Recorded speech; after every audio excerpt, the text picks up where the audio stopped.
सृष्टि का चलचित्र। ईश्वर किसी व्यक्ति जो इस संसार से जा चुका है के शरीर को एक ही क्षण में दोबारा बना सकते हैं।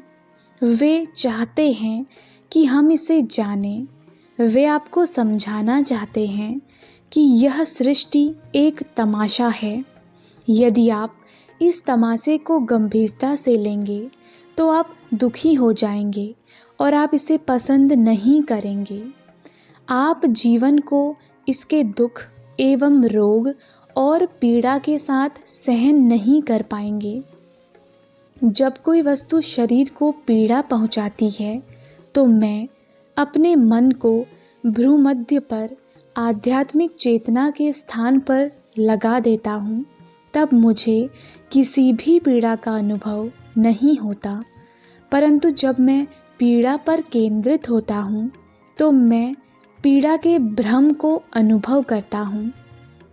आपके मानसिक पर्दे पर दुखों की भ्रामक माया की छाया के प्रदर्शन के समय यदि आप अपने मन को अपनी आत्मा की आध्यात्मिक चेतना में केंद्रित कर सकें तो आप पीड़ित नहीं होंगे। ईश्वर से अनवरत रूप से प्रार्थना करते रहें कि वे अनन्य आनंदमयी सत्ता के रूप में प्रकट हों। आपने इतना अधिक समय पहले ही नष्ट कर दिया है। किसी भी क्षण मृत्यु आपको ले जा सकती है और तब प्रभु को जानने के लिए आपके पास समय नहीं बचेगा। शरीर रूपी पिंजरे से बाहर जाने से पहले ही आपको प्रभु की अनुभूति कर लेनी चाहिए। उनसे कहें, मैं आपकी उपस्थिति को अनुभव करना चाहता हूँ, परंतु वे आपको माया के इस चिकित्सालय से स्थायी रूप से तब तक बाहर नहीं जाने देंगे जब तक आप अपनी इच्छाओं रूपी रोग का उपचार नहीं कर लेते। प्रत्येक कार्य ईश्वर के लिए करें। प्रभु के लिए कार्य करना आपकी आध्यात्मिक उन्नति के लिए उतना ही महत्वपूर्ण है जितना कि ध्यान करना। रात्रि में ईश्वर का ध्यान करें जब तक कि आप उनमें आनंदित न हो जाएं और उनके आनंद में मग्न न हो जाएं। और जब दिन में कार्य करने के लिए प्रवृत्त हों तो उस अवस्था का स्मरण अपने साथ ले जाएं और बनाए रखें।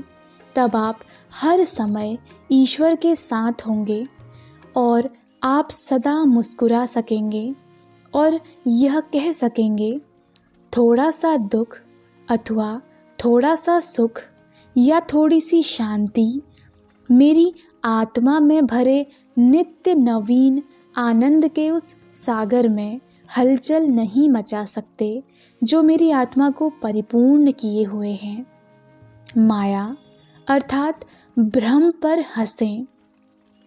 जीवन को एक ब्रह्मांडीय चलचित्र की भांति देखें, तब यह आप पर अपना भ्रामक जादू और अधिक नहीं दिखा सकेगा।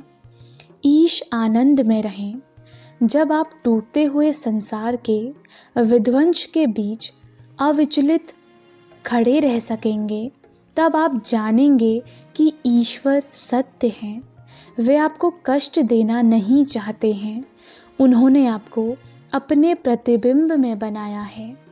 उन्होंने पहले से ही आपको अपने जैसा बनाया है।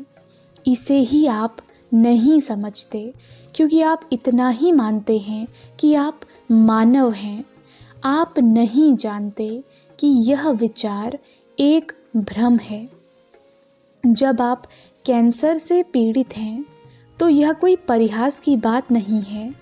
फिर भी संत फ्रांसिस जब अनेक रोगों से पीड़ित थे, उस समय भी वे बीमारों को रोगमुक्त और मृतकों को जीवित कर रहे थे।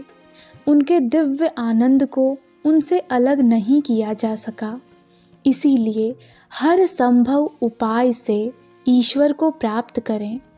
परंतु वह आपको तब तक स्वीकार नहीं करेंगे जब तक कि आप उनके समक्ष यह प्रमाणित नहीं कर देते कि आप केवल उन्हें ही चाहते हैं और उनके इस जगत की लीला में सम्मिलित होने की आपकी कोई इच्छा नहीं है।